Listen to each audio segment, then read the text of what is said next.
see. And I may pentama me yako Congress na say.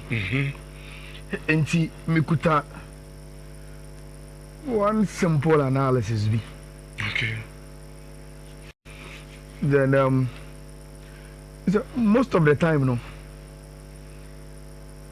I am attracted to do analysis when a issue may work concern. And I say me dwendwen now I say mintimi ehun how a sisa. Henry Jano pay me by it's all about goalkeeping. This weekend, yeah, and Dean Henderson, a kaye, how goalkeeping is very, very important to a football team. Some person who win trophies.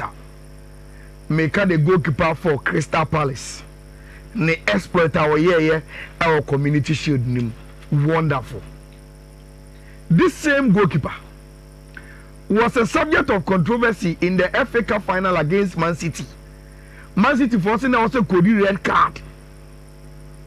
Wendy, he ended up saving penalty. Omo etimi ewini the FA Cup now you can go back when Spain edged the FIFA World Cup, the exploit of Saint Ike Casillas. When the old German team Jan and also Oliver Kahn, even in recent history, look at the dominance of Team Bisa Chelsea and Peter Cech. Shedewia Manchester United, Elwa Peter Schmeichel and Van de Sar. It is because in their golden generation, these goalkeepers were so integral in the Omuya. Look at Buffon. When Italy edged Germany 206, look at his exploit. The only goal he considered was that Penanka penalty from Zizou throughout the tournament. And see, goalkeepers has been always special. So, just the last end of the season. Look at what Donnarumma did for Paris Saint-Germain in the run to win the Champions League. Trophy the year that they were supposed to win it, Rich, their best player was this guy. In crucial moments, Donnarumma was there. Barcelona last season scored so many goals. Goals be brave. Every Barcelona fan behind needing Goma. Never say, oh, last season was successful. So, Chazini Caron. Chazini Caron pa. And you continue to be one of the likable players in the dressing room. Obia Penasam because he was integral. Nancy, Liverpool to watching Manchester United in winning the EPL 20 times league. Which you can write that history and in gold leave the name of Alisson Becker. Special. He has been very, very crucial. And the goalkeeping. And you're very, very sensitive to any team you are building, especially if what do you say over the team in the ECOG titles. Now, Rich, with this foundation, Eban is saying that today, and I'm not going to say, the best goalkeeper is available, but there is no aggression towards him. What has happened? And a Paris Saint-Germain acquired goalkeeper Lucas Chaveri and Omodinaba. Omodi Chaveri abaye no Rich. Obianim ewo France say the way new make kono Lucas Chaveri will be the number 1 for Paris Saint-Germain. 1 or a French. 2 Donnarumma so extending the contract. The contract will be in 2026. One of the best goalkeepers in the French league a movie and about Paris Saint-Germain. And this goalkeeper is going to keep the post for team for Paris Saint-Germain. Now, Rich, say, Ujiri say something American. Oh, me, how many in America? Say, Ochana, Paris Saint-Germain will Super Cup against Tottenham. Rich, do you know, say, Chima and Nanopa, Already from Luis Enrique and Nemi for the Super Cup. There's no Gigi Donnarumma. On his own pride. Oh, he's there. This is the team. Paris Saint-Germain. About this competition, about watching game, you know, by virtue of some of the Champions League. The goalkeeper of the Champions League, you know, Rich, Omukobo Super Cup, you're a drop. RMC and I say, goalkeeper no crano, the Omotitino. And you Omunga say, you better chance say on a reserve team in the training. That is the level of Donnarumma drew El Paris Saint-Germain. He is not part of the Super Cup squad. So I am a man say a year contract no so extended no. Internet PSG for years and they just want to get rid of him. You see, contract no so extended in the count. Okay. Because I won't extend the contract in the air. We will not allow you to be important in the club. No trouble there. Now, when you are building value, then you go and take your money elsewhere. And it's here, yes, you have to value this. So, you have see when you are, say you come to the table and extend the contract. And the money that he's looking for, and Mamika says the same way. Luis Enrique seems to have changed the mindset of Paris Saint-Germain for him. That is why today they see no player as a superstar there. Messi, Kylian Mbappe, Sergio Ramos, Neymar Jr. When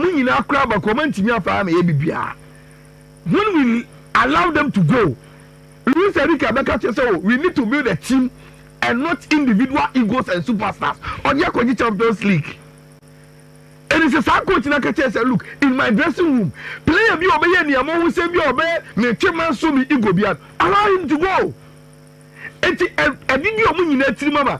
Okay, I will say, Kim, say, Pierre also. Because and yes, Rich, and him fan and Tokona Kodura, Paris Saint-Germain Kobo Super Cup, they will leave Donnarumma out of the squad.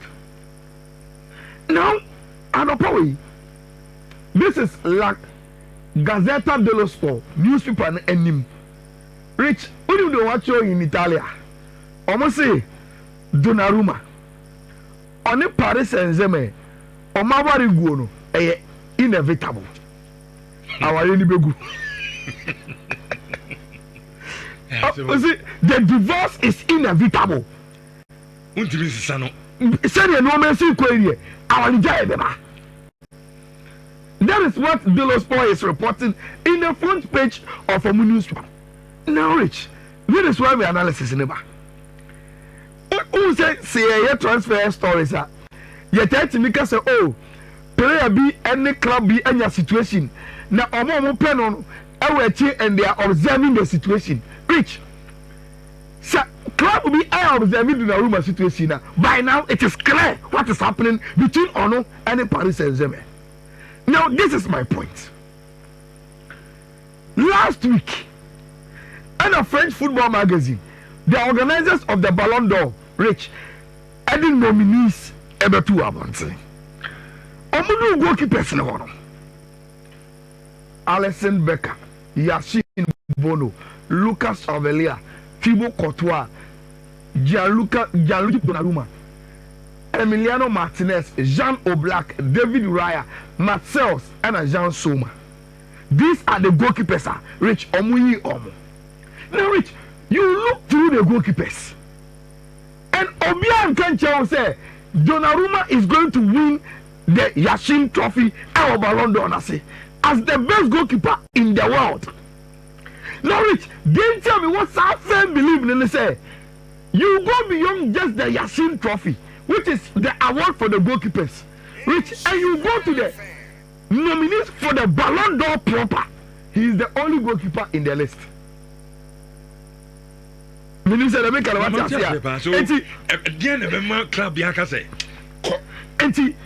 for the last 2 years, Emiliano Martinez has been winning the best goalkeeper Oyasin.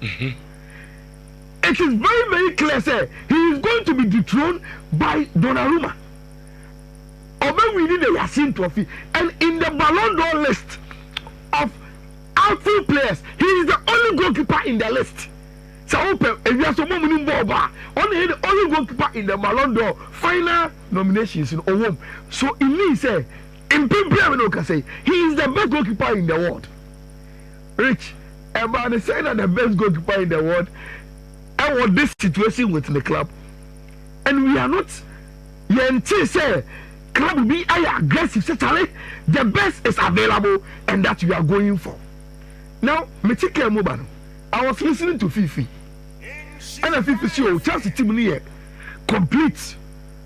Almost someone told me say if they get Simons and Garnacho, Rich, I beg to differ. The Chelsea team have a goalkeeping problem. They know. Fifi now. And look, there are levels in completion. The Chelsea team now works this year is doing something good. But Rich, they can elevate on a level if they add goalkeeper Mr. Donnarumma. Imagine this Chelsea team with Donnarumma as a goalkeeper. Just imagine it. Yes. And the Chelsea team, and Kaka, former Maesca. And my full players in the also show me players in the team as any other. Yes, Robert Sanchez, I want to show in the quality. What? Obi to say, so only have Chelsea goalkeepers now also see now. Donnarumma boom. And I've already established he is the best goalkeeper in the world right now. Rich. It is Chelsea conflict here with Mark Mene, no monsieur. Goalkeeper no cry and now many time anka. Say Ushe AC Milan and Chelsea now, especially first goal. There is James Ekobo. No say no Mark Mene, Chelsea pel. You've gotten the opportunity at Stamford Bridge to do audition. The uncle Omeka so they were right, so Omuja were cheating. Now Rich, under normal circumstances, Sanka Donnarumma be available. We will expect you to go back to Italy. Yeah. Meboa. Number one, Juve Pen, Omiliska. And you say they are considering so Omeko for a loan. But as first I'm say, Rich, Donnarumma no, I can't 1 year pay. Our Paris Saint-Germain. And the Omuntimi Fanima alone, Omuno loan, overseas in the contract. They don't have control over him. But I can't 1 year and Fanim Colon. Now, and similar they will get Donnarumma back. But Rich, would they disrespect Mark Meunier, who has been one of their best players in the last 3 seasons, and say all of a sudden, because Donnarumma may available, no, Mark Meunier for your club, Donnarumma ever back, and we are NC. And it will take some few money, AC Milan in the Sika. But Rich, as some purpose want to say, we are in a year. Every player be prepared to go and play World Cup next season. Now, Donnarumma, Italy, #1 goalkeeper. So what will the FIGC do with the situation? Because Rich, say Italy World Cup now, they will need their best goalkeeper in the world to be on form. But FIGC, Rich, and to me, can change and say, we are AC Milan, we are Inter, we are Atlanta, we are Juventus. Cotonou never remember because we will need a #1 goalkeeper to be imposed at the World Cup. Now, the Paris Saint-Germain, they are Donnarumma, no. Rich, second football, they allow states to maneuver their way in football. And can Italy for them, and can they will give France for no more poison. Do you know what they would have done? Okay, someone could follow Lucas Cavalier about Paris Saint-Germain. But my French #1, our national team is at AC Milan. So we will also bench him and bring Donnarumma, who is the Italian national team goalkeeper, and give a tip. So that he will be fresh and sharp for the World Cup. Sir Utie Midima Nusino, Sir Utie Dolos Ola. Who do you full story in Amia? So say also mature Chelsea or mature United. And some free Italy everybody say the only 2 clubs are making some sort of approach. Though a remote these 2 clubs, Chelsea and United. Now me say me buso, and that is why I end. Rich, I've already established a Chelsea in Ope. But the analysis will also be true. The same as some American. It applies to United too. You're crying, keeper. Me name the reason why management no matter. So when last year you data now, you just said defensive problem. So Rich. What do I say? Enti me say me busa woni omo mo share no omo mtie no. If the Italians are reporting say Chelsea and Manchester United na, and omo likely destination said Donnarumma ever fit Paris Saint-Germain. Between Chelsea and United, why pan will hear Donnarumma? And why also aggressive to get the best goalkeeper on the transfer markets? No, I'm going find the Benfa. You go to consider the last season. But Rich, you see, Onana wo do the performance in Obama Union Koye no. Or Arabi one one.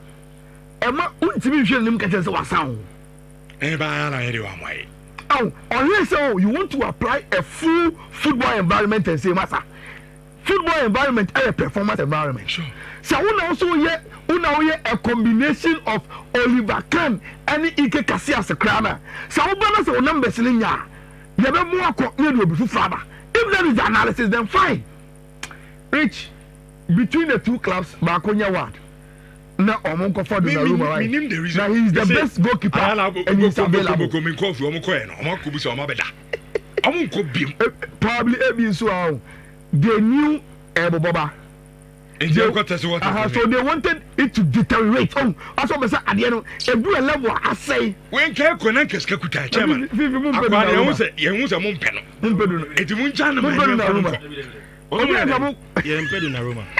Ore kasa sa una Pedunaruma yes Pedunaruma on say o kasa do yen Pedunaruma on Robert Sanchez ball one match Sanchez comprise we dey me now on say now comprise we ba bi ne Pedunaruma nke ko no goalkeeper ne pen me mudi wo ho yere Charles na on one to Italian papers na report no problem wo yo madwuma yen so yes me so be madwuma analysis me see me pen no enti wo sources chese mo nko enye source accept me see me analysis of the situation. Me me mpeno. Okay, Kofi Uti. Yes. Sesan so ha. Na ni para Donnarumma. Kasa do. Turino to France. Goalkeeper kan Italia. Kan. Una de enye. Ye ko goalkeeper papa na ba Premier League. Fane betum. Ye ne ba. Olindan ka loser came enya ni traffic da. Kesko ko de Donnarumma de won timi kan chem so onim ko da. No problem. Tini ye say ni ase. Nti ko fa no. Ya te. Ye di problem. Ye pay goalkeeper. Wo de utu wa enemy of progress. Papa bia wo mpe ade papa bia wo mpe wo se enye ye gira so kan mane fa ene de wo be jaga se new programs ye se ye mpe no senior fa goalkeeper enye wo na de bia production o ka se ni na success onya de na de mi production wo de ma so wo mpe na de pe no fa Manchester ye ala ayala mo so mo mpe de wo de mo fa no oni PSG for no nkasa se ba betua ne this can can beti na tua mi kra mo fa no wo mu defense kra nye ye ni goalkeeper wo na defense ye goalkeeper na nya fa no ka mo ko relegation mo let me wrap up. Let me wrap up this way. You see, minimum sometimes a do stage of show they say I heard it. But and I think that Fifi just said it, but he doesn't really he doesn't really mean it when he says when he says you share of FIFA Club World Cup final and there was Donnarumma and Paris Saint-Germain Muna Sanchez and I keep it clean in the Champions League. Just that match, you know. Emma or GDA say Sanchez is okay if Donnarumma is available. Now, Rich, and we are from US. Also, ciao. Okay. Now, I say, or surprise me, Mawo, any junior. Okay. Or Chelsea, ni kasiye. Now, also, Nenia just say, "Waka say junior or Chelsea." It's junior Chelsea. It is almost better than me ban against me. Also, ban there to see. And to be Jesse. Next or their crown if you're bad they say now Rich so now Fifi can and there are games okay mama code me say who on social media you can follow up with the argument Donnarumma are available Chelsea any Manchester United and here for now Giri say and even any other club because for me he is the best goalkeeper in the world right now or you available on the transfer market. Rich, first one a BWA3 E7 645 Second one no B W A3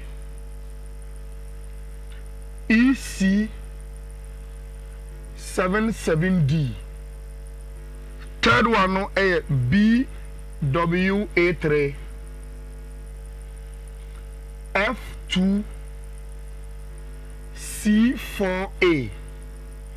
Then the last one B W A3 F8 E44. These are 4 betway courses. Obetimi afa now they are not rich. Nothing. Champion Diego. You see? Yeah, Diego na owa